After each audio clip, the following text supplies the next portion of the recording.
Assalamu alaikum students. This is Shakil. Today we are going to discuss a very important topic from IGCSE Physics, that is simple phenomena of magnetism.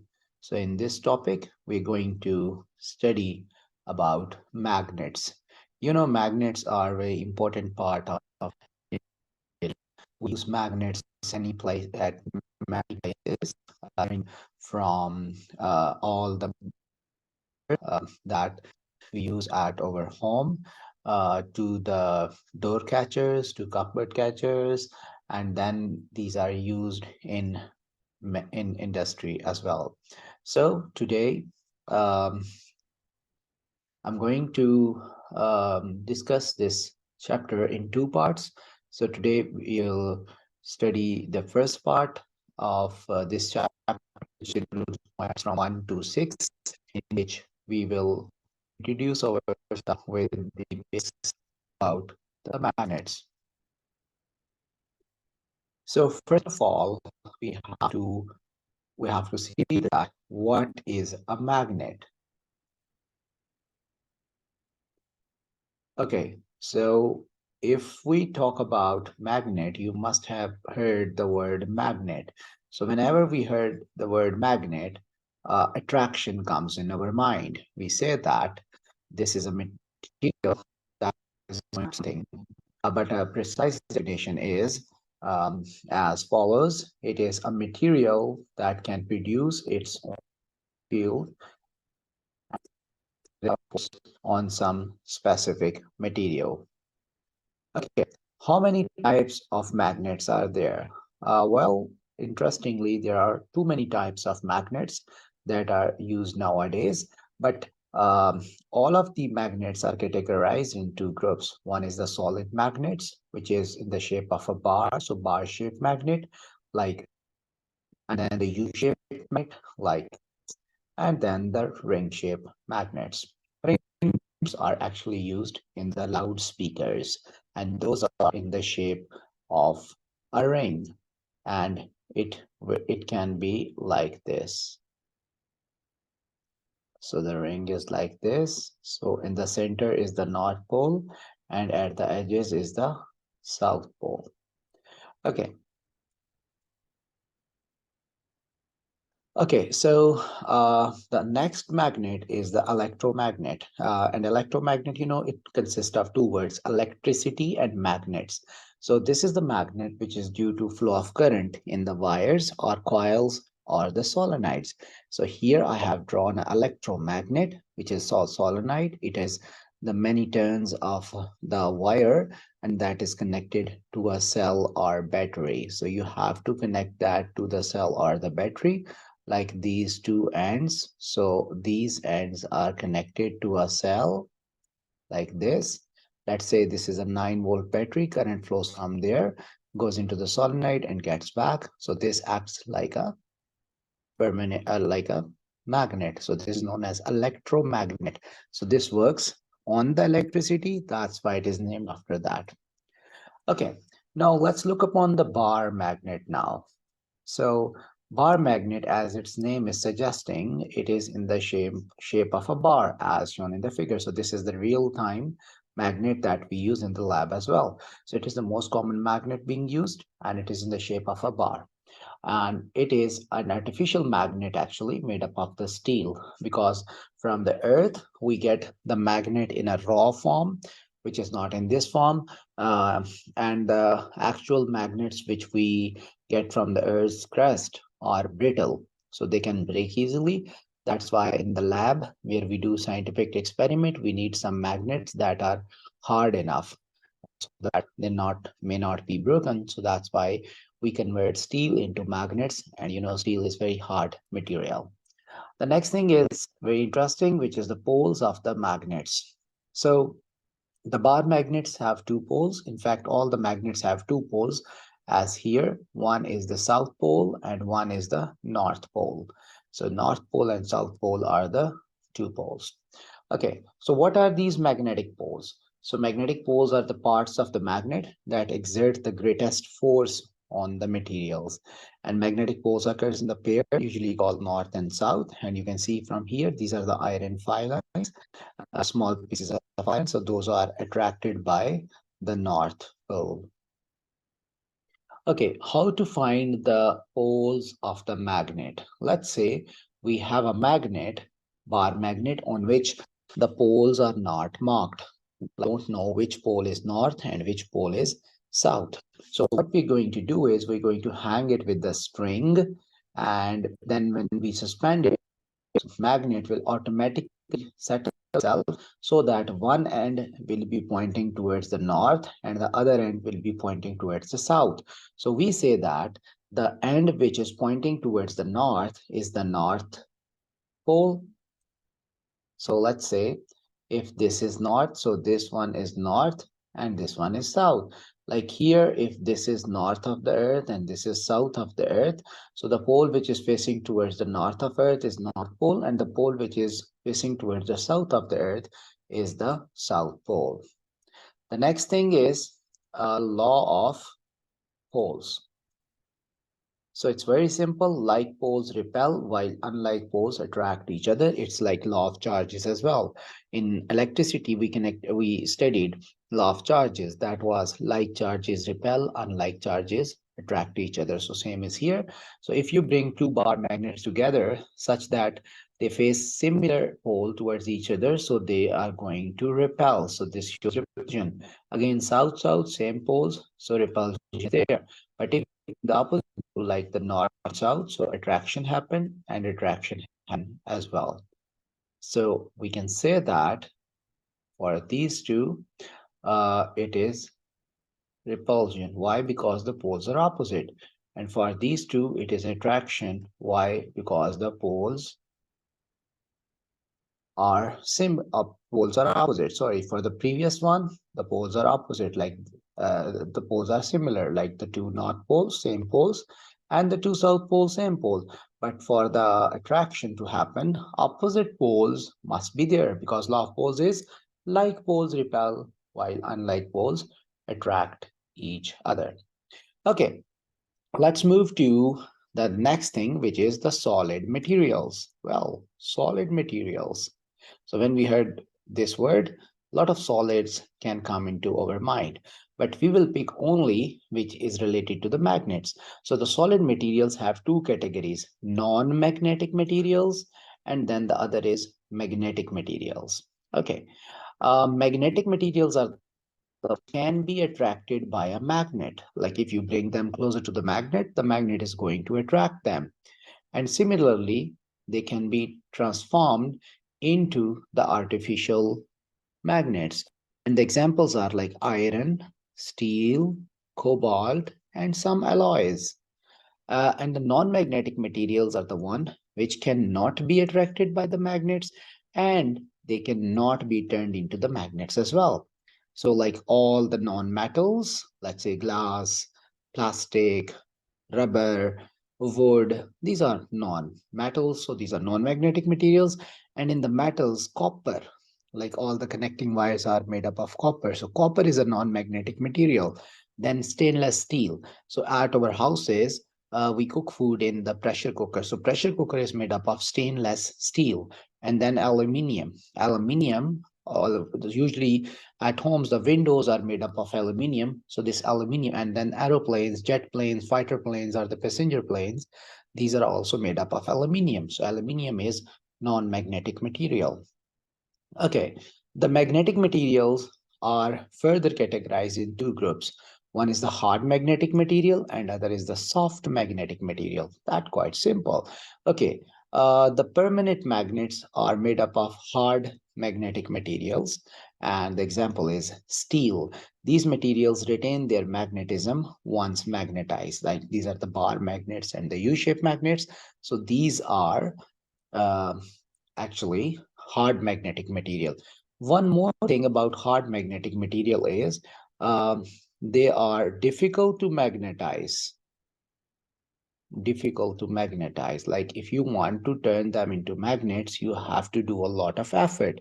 But again, at the same time, these can serve you as permanent magnets because they retain their magnetism for a lot of time. And then for the magnetically soft materials, the other type is magnetically soft material, such as iron, and these can easily be magnetized and easily be demagnetized. And these are suitable for temporary magnets, such as in electromagnets. So both of them have their own uses. Like the hard magnetic materials are used as the permanent magnets, and the soft magnetic materials are used in electromagnets. Okay, the next important thing is the ferrous materials. Okay, so what are the ferrous material? You must have heard this word in chemistry, ferrous. So you know the iron, the symbol for iron is Fe, and the ferrous materials are the ones which are having iron mixed in with some other metal in any proportion. So those materials are known as ferrous materials. So if a material is ferrous, it means it is having some amount of iron mixed in it. And due to iron, these materials are good magnetic materials, and they are quickly attracted by the magnets. And the famous example is steel, because you mix carbon and iron together to make steel. So as iron is mixed in it, that's why we say that steel is a ferrous material. Okay, so non-ferrous materials, of course, these are opposite to the one that we studied before. The materials having no iron in it, these are non-magnetic materials, and these cannot be attracted by a magnet such as. Okay, now we have to look upon another important thing, which is induced magnetism. So, okay, so what is induced magnetism? We heard this word before as well, induce, induction, charge induction. So what is induced magnetism? It is a process of producing magnetic properties in a material without any physical contact with the magnet. So that is known as induced magnetism. So how a magnet attracts a magnetic material? The answer is through induced magnetism. So the answer is through magnetic induction. Okay, what is magnetic induction and how it works? Let us look upon this thing. Okay, so this is a magnet. So what it is going to do is it is going to release its magnetic field lines like this. So a lot of magnetic field lines are coming from north. We will study later how these magnetic field lines are formed, but let's say these are the magnetic field lines coming from the north, and it is touching this iron nail. So this is actually iron nail, and you know iron is a soft magnetic material. It means that it is going to magnetize quickly. Soft is not in a sense that it is very soft. Actually, it is a solid, but soft in a sense that it will be magnetized quickly. Okay, what will happen is that after some time, this iron will turn into a magnet having opposite poles. If a north pole is here, it is going to induce a south pole at the near end of the nail and a north pole at the far end. So the magnetism is induced in the magnetic material opposite, and then we know the opposite poles actually attract each other. So this magnet is going to attract the iron nail towards itself. So that's how a magnet attracts every other material. So if you bring anything closer to the iron and iron is going to attract that, it means the iron will first transform some magnetism in that object, make it a magnet with opposite pole, and then using law of magnetic poles, opposite poles attract. So that's how it is being attracted. The next important topic is magnetic field. Okay, so a magnetic field is a volume of space where magnetic force is exerted. So let's say here you in the diagram, this is a bar line are actually the iron filings, the pieces of iron that are sprinkled on the paper. So they make this shape. So it means that this is the magnetic field around a bar magnet. A magnet surrounded the magnetic fields. It's like a common thing.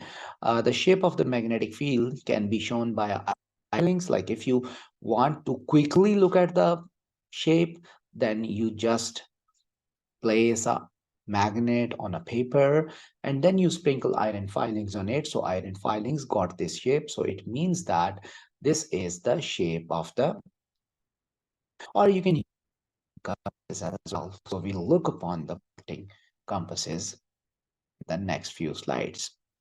Okay, so now let's look upon the magnetic field around a bar magnet. So the magnetic field around the bar magnet is almost oval in shape around that, and all the lines are going to start from the North Pole and they will end up at the South Pole.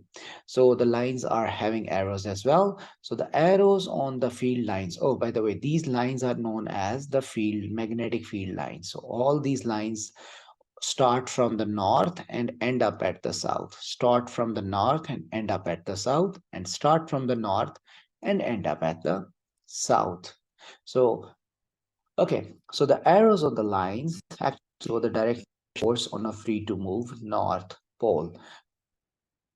Like test electricity, we use test positive charge, and if we want to electric field, place the test positive charge near the other charge, and then the direction in which the charge moves, we draw the electric field lines. In the same way, here we use a north pole, free to move north pole, and then we place it over there.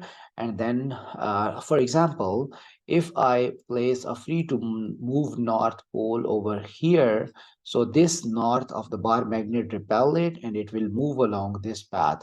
So the path along which it is moving, we say that that is electric field, magnetic field line.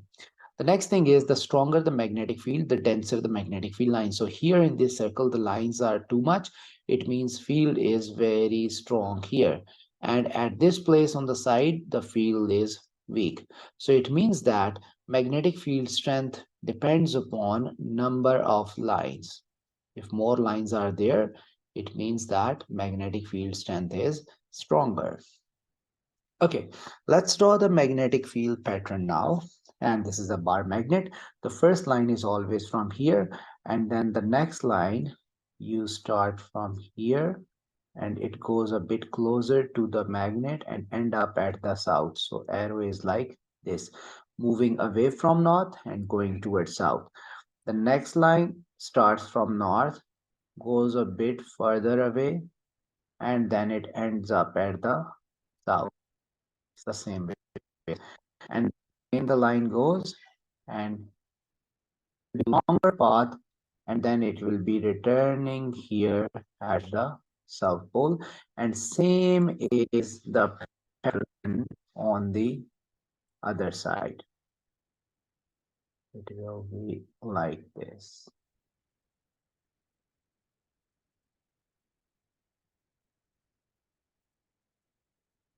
It will be like this. So all the lines go away from the north. You go away from the north, just like for a positive charge, all the lines go away from the positive charge. So the positive charge here is now north, so all the lines go away from the north. And as in the towards the negative charge, all the lines go towards the negative charge. So same is here for the south, all the lines go into the south. So this is the magnetic field pattern around a bar magnet.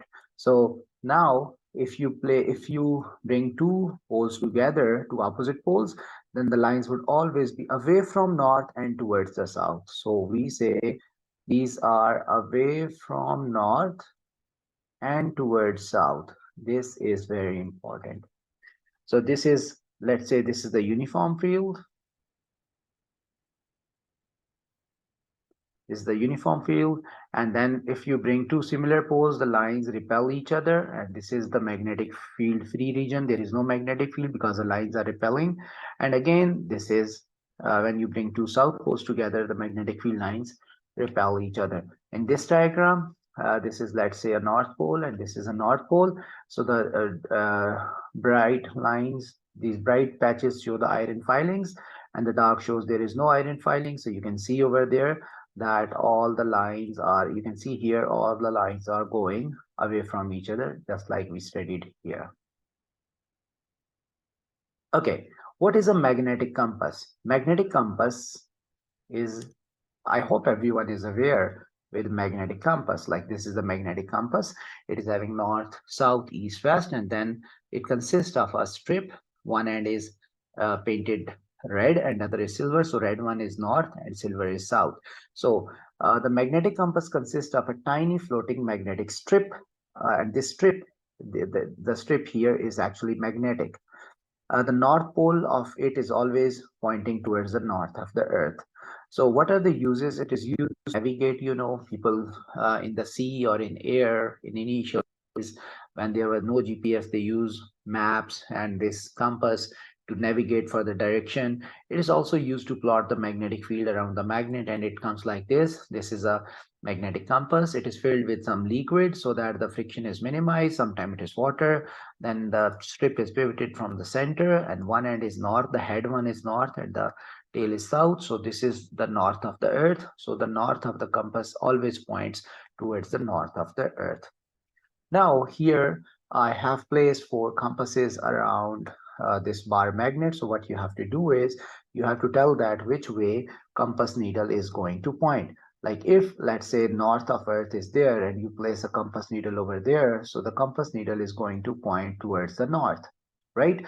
What about here? So we know that the line goes away like this, and then the line goes from here and then enters here, right? We know this thing. It's like this. And these are the directions like this. So we know one thing, that the magnetic compass needle always point towards magnetic field line. So the direction in which line is going, the compass needle is going to point in the same direction. So compass needle will point like that. Over here, compass needle will point like this. Over here, compass needle will point like this. And over here, the compass needle will point like this, because compass needle points in the direction of magnetic field. Okay, that's it for this video. And now in the second video, we will discuss the about how to make the magnetic field and how to make electromagnets, and how to what are the uses of permanent magnets and electromagnets. I hope you understood the thing. Thank you, students.